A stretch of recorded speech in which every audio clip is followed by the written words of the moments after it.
గుజరాత్లోని అహ్మదాబాద్ వేదికగా సిడబ్ల్యూబీసీ ఏఐసీసీ సమావేశాలు జరుగుతున్నాయి. 2 రోజుల పాటు జరిగే ఈ సమావేశాల్లో ఏఐసీసీ అధ్యక్షుడు మల్లికార్జున ఖార్గే కాంగ్రెస్ నేతలకు దిశానిర్దేశం చేస్తారు. ఈ సమావేశాల్లో పలు కీలక అంశాలపై చర్చించనున్నారు. పార్టీ బలోపేతంపై సమావేశంలో చర్చించనున్నారు.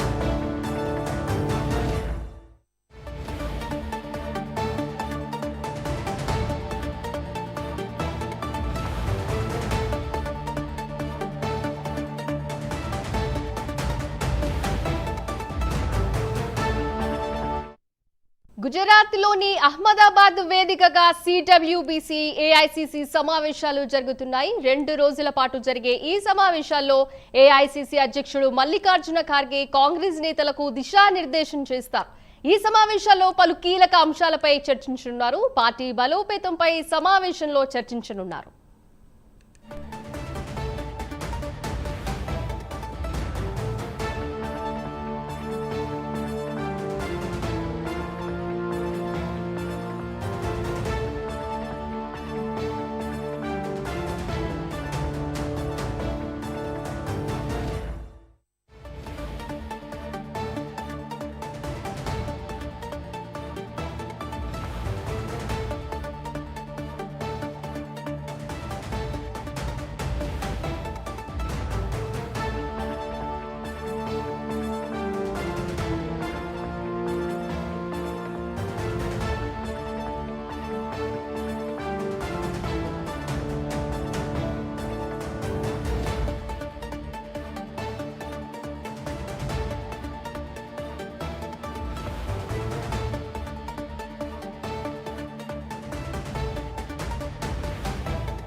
సార్, ఈరోజు పిసిసి సమావేశాలు జరుగుతున్నాయి కదా, ముఖ్యంగా ఎవరెవరు ఈ సమావేశాల్లో పాల్గొంటున్నారు, అసలు అజెండా ఏంటి సార్?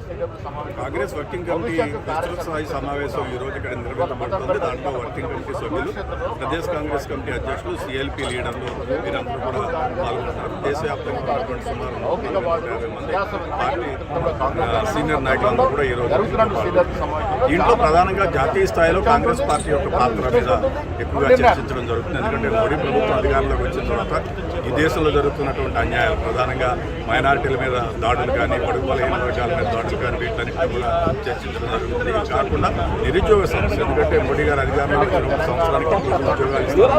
11వ సంవత్సరం జరుగుతుంది. నిరుద్యోగ సమస్య బాగా ఎక్కువగా పెరుగుతున్నటువంటి నేపథ్యంలో దాని మీద, అదేవిధంగా ఆర్థిక ద్రవ్యోల్బణమైనటువంటి ఇన్ఫ్లేషన్ మీద కూడా చర్చించేటువంటి. దీని గురించి మరింత సమాచారం మా ప్రతినిధి నేషనల్ బ్యూరో చీఫ్ కళ అందిస్తారు. కళ, చెప్పండి. సింపుల్ దాదాపు గుజరాత్ లో అహ్మదాబాద్ వేదికగా ఏఐసీసీ అఖిల భారత కాంగ్రెస్ కమిటీ సమావేశాలు ఉదయం 11:30 గంటల సమయంలో ప్రారంభమయ్యాయి. కొద్దిసేపట్లో అంటే దీనికి సంబంధించినటువంటి పూర్తి సమాచారం రానున్నది. అయితే ముఖ్యంగా 2 రోజుల పాటు జరిగినటువంటి ఈ కార్యక్రమానికి ముఖ్యమైనగా ఈ రోజు కాంగ్రెస్ పెద్దలందరూ కూడా ఇక్కడికి రావడం జరిగింది.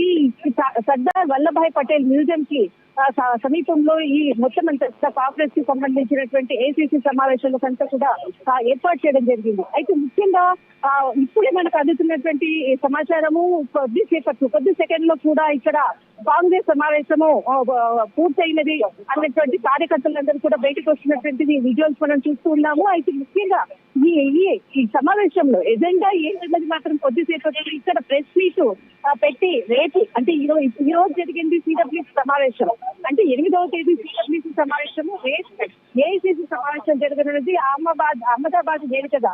అయితే ముఖ్యంగా ఏదైతే ఈ సమావేశంలో లోపల జరిగినటువంటి దాదాపు ఈ రోజు సమావేశంలో 164 మంది కాంగ్రెస్ అంటే కాంగ్రెస్ అంటే కాంగ్రెస్ పాలిత రాష్ట్రాలకు సంబంధించినటువంటి ముఖ్యమంత్రులు అనుకోవచ్చు, తర్వాత ఉప ముఖ్యమంత్రులు, తర్వాత కాంగ్రెస్ కి పిసిసి రాష్ట్ర ఇన్ఛార్జీలు, తర్వాత డిసిసి చైర్మన్లు అందరూ కూడా ఇక్కడికి రావడం జరిగింది. దాదాపు 142 మంది ఈ సమావేశానికి హాజరైనట్లుగా ఉదయం నుంచి కార్యకర్తలందరూ కూడా దాదాపు 164 మంది ఇక్కడికి సమావేశమయ్యారు.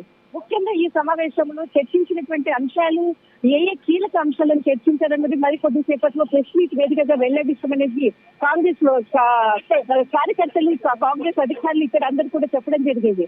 అయితే ముఖ్యంగా ఈ సమావేశం రేపు ఏసీసీ సమావేశం జరుగుతుంది. దానికి అంటే ముఖ్యంగా ఏసీసీ సమావేశంలో చర్చించాల్సినటువంటి అంశాలను కూడా ఈ సమావేశంలో చర్చిస్తున్నట్లు కూడా తెలుస్తుంది. అయితే ముఖ్యంగా ఏదైతే 2 రోజుల క్రితంగా 2 రోజుల పరంగా అహ్మదాబాద్ వేదికగా జరిగేటటువంటి ఈ సమావేశాలు దాదాపు 64 సంవత్సరాల తర్వాత ఈ కాంగ్రెస్ సమావేశాలంతా కూడా జరిగే గుజరాత్ వేదికగా 2వసారి ఇక్కడ సమావేశాలు జరుగుతున్నాయి. అయితే ముఖ్యంగా ఇక్కడ ఈ సమావేశాల్లో అంటే ఇప్పుడు కాంగ్రెస్ సమావేశం ముగిసిన తర్వాత సాయంకాలం 6 గంటల సమయంలో సబర్మతి ఆశ్రమం ఏదైతే గాంధీ సత్యాగ్రహం చేసినటువంటి స్థలం అనవచ్చు, గాంధీ కొన్ని సంవత్సరాల కూడా సత్యాగ్రహం అంటే ఏదైతే ఆశ్రమంలో ఉన్నాడో అక్కడే కూడా ఈ సమావేశాల్లో కూడా రేపు ఏసీసీ సమావేశం జరుగుతుంది. సాయంకాలం 6 గంటలకు మొత్తం అంతా కూడా దీనికి సంబంధించినటువంటి కార్యకర్తలందరూ కూడా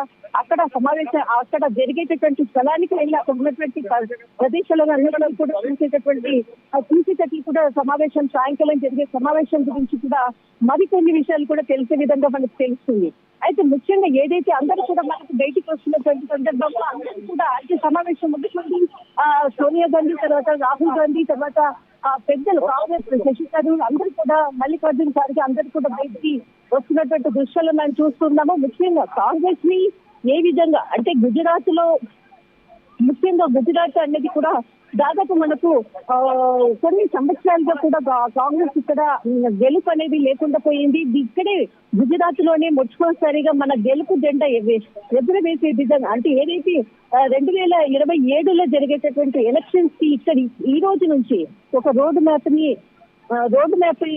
ని మొత్తం అంతా కాంగ్రెస్ రాష్ట్రాలకు సంబంధించడం కోసం దేశవ్యాప్తంగా కూడా అన్ని రాష్ట్రాల్లో కూడా విజయ జిందగీ మోగించే విధంగా కూడా ఒక రోడ్ మ్యాప్ ని మాత్రము ఖచ్చితంగా ఈ ఏసీసీ సమావేశాల్లో తర్వాత అన్ని సమావేశాల్లో అంటే ఈ 2 రోజుల్లో జరిగేటటువంటి సమావేశాల్లో పూర్తి రోడ్ మ్యాప్ ని కూడా కాంగ్రెస్ ఏ విధంగా తీసుకెళ్లాలనేది ముఖ్య అజెండాతో మాత్రము ఈ సమావేశం జరుగుతూ ఉన్నాయి.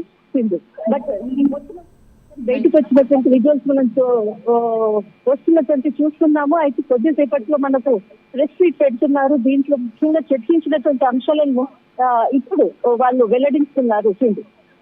రైట్, థ్యాంక్ యూ కళ. ఈరోజు ఏఐసిసి సమావేశాలు జరుగుతుంది. బట్ ఈ సమావేశానికి డెలిగేట్స్ చాలా మంది వస్తున్నారు. ఎంతమంది వస్తున్నారు, పూర్తి విశేషాలు ఏంటి సార్? దేశవ్యాప్తంగా ఉన్నటువంటి ఏఐసిసి డెలిగేట్లు రేపు మీటింగ్ జరగబోతుంది.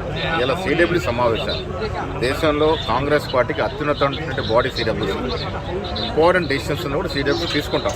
ఇవాళ జరుగుతున్న సిడబ్ల్యూ సమావేశంలో దేశంలో ఉన్నటువంటి ప్రస్తుత రాజకీయ పరిస్థితులు, బీజేపీ ప్రభుత్వం అవలంబిస్తున్నటువంటి ప్రజా వ్యతిరేక లౌకికవాద వ్యతిరేక కార్యక్రమాలు, ఇలా రాజ్యాంగాన్ని సమూలంగా మార్చాలని ప్రయత్నం చేస్తున్న తరుణంలో జరుగుతున్నటువంటి సమావేశాలు, అందులోనూ మోడీ స్వస్థలమైనటువంటి అహ్మదాబాద్లో జరుగుతూ ఉంది. 11 ఏళ్లుగా ప్రధానమంత్రిగా ఉన్నటువంటి మోడీ బీద వర్గాలకు చేసిందేమీ లేదు. గొప్ప గొప్ప కంపెనీలు, పెత్తందాలు, అదాని అమ్మాయిని పోషించడం తప్ప 2 కోట్ల ఉద్యోగాలు ఇస్తారని మోసం చేశారు. డీజిల్, కిరోసిన్, పెట్రోల్ ధరలు పెంచేశారు. సామాన్యుడికి అందుబాటులో ఉండే విధంగా ఏ కార్యక్రమం లేదు. అందుకే వాళ్ళ అహ్మదాబాద్లో జరుగుతున్నటువంటి ఈ సమావేశంలో భవిష్యత్తులో తీసుకొచ్చిన రాజకీయ కార్యక్రమాలు, గతంలో జరిగినటువంటి వాటిపై విశ్లేషణ, భవిష్యత్తులో తీసుకొచ్చిన కార్యక్రమం చర్చ ఉంటుంది. ముఖ్యంగా తెలంగాణలో కాంగ్రెస్ ప్రభుత్వం ఉంది. రేవంత్ రెడ్డి గారు ముఖ్యమంత్రిగా ఉన్నారు, భట్టి గారు ఉప ముఖ్యమంత్రిగా ఉన్నారు. మేము 15 మాసాలుగా తీసుకున్న అభివృద్ధి సంక్షేమ కార్యక్రమాల మీద కూడా మేము ఇలా సిడబ్ల్యూసీకి వివరించబోతా ఉన్నాం. ముఖ్యంగా 2 చరిత్రాత్మక నిర్ణయాలు, కుల సర్వే కావచ్చు, సబ్ కేటగరైజేషన్, వాటి మీద కూడా మేము సిడబ్ల్యూసీ పెద్దలకు వివరించబోతా ఉన్నాం. అదేవిధంగా అభివృద్ధి సంక్షేమ కార్యక్రమం, ఇంటిగ్రేటెడ్ స్కూల్స్ కావచ్చు, సంక్షేమంలో ఉచిత బస్సు కావచ్చు, ఇలా సన్న బియ్యాల పంపిణీ కావచ్చు, ఇవన్నీ కూడా సిడబ్ల్యూసీలో పెరుగుతాయి. హెచ్సియుపికి కూడా దీని మీద కూడా ఏమైనా ప్రత్యేకంగా మీద చర్చించిన ఆల్రెడీ ముఖ్యమంత్రి గారు మీనాక్షి గారు కార్యక్రమం చేస్తున్నారు. కేసులు వ్యత్యాసమనే నిర్ణయం తీసుకోవడం జరిగింది. ఇది కోర్టులో ఉన్న అంశం, భవిష్యత్తులో మాట్లాడదాం. ఈరోజు అహ్మదాబాద్లో కాంగ్రెస్ పార్టీకి సంబంధించి సిడబ్ల్యూసీ మీటింగ్, ఈరోజు ఏఐసిసి మీటింగ్, రేపు కార్యక్రమాలను చేపట్టింది కాంగ్రెస్ పార్టీ. కాంగ్రెస్ పార్టీ మన దేశంలో బలపడాల్సిన అవసరం ఉంది. మొన్నటికి మొన్న చూసాం బీజేపీ పార్టీ ఎలా వక్ఫ్ అమెండ్మెంట్ బిల్లు దౌర్జన్యంగా ఎంతో మంది మైనారిటీలకు అన్యాయం చేస్తూ ఎలా దాన్ని పాస్ చేశారు. బీజేపీకి తెలిసిందల్లా విభజించు పాలించు, మతం పేరుతో కులం పేరుతో విభజించాలి, వారి మధ్య చిచ్చు పెట్టాలి, ఆ చిచ్చులో వీళ్ళు మంట కాదు, ఆ మంటలో వీళ్ళు చలి కాచుకోవాలి. ఇదే బీజేపీ చేసిన రాజకీయం. ఇప్పుడే కాదు, ఇదే కాదు, బీజేపీ మన దేశంలోని అన్ని వ్యవస్థలను, ఎలక్షన్ కమిషన్తో సహా అన్ని వ్యవస్థలను స్వలాభం కోసం వాడుకుంటుంది. అదానీ లాంటి వాళ్ళకు మేలు చేయడానికి దేశ సంపదని దోచిపెడుతుంది. ఈ పరిస్థితులన్నీ మారాలి అంటే కాంగ్రెస్ పార్టీ అధికారంలోకి రావాలి.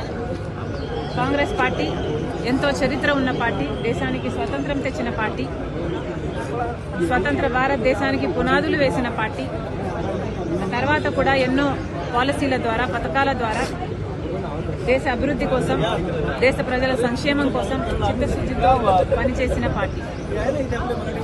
ఈరోజు మళ్ళీ ఆ కాంగ్రెస్ పార్టీ అవసరం ఉంది. ఎందుకంటే ఈరోజు మన రాజ్యాంగం బ్రతకాలన్నా కాంగ్రెస్ పార్టీ మళ్ళీ రావాలి, పుంజుకోవాలి. ప్రజాస్వామ్యాన్ని బతికించుకోవాలన్నా, మైనారిటీల, బడుగు బలహీన వర్గాల మంచికి పనిచేయాలన్నా కాంగ్రెస్ పార్టీ అధికారంలోకి రావాలి.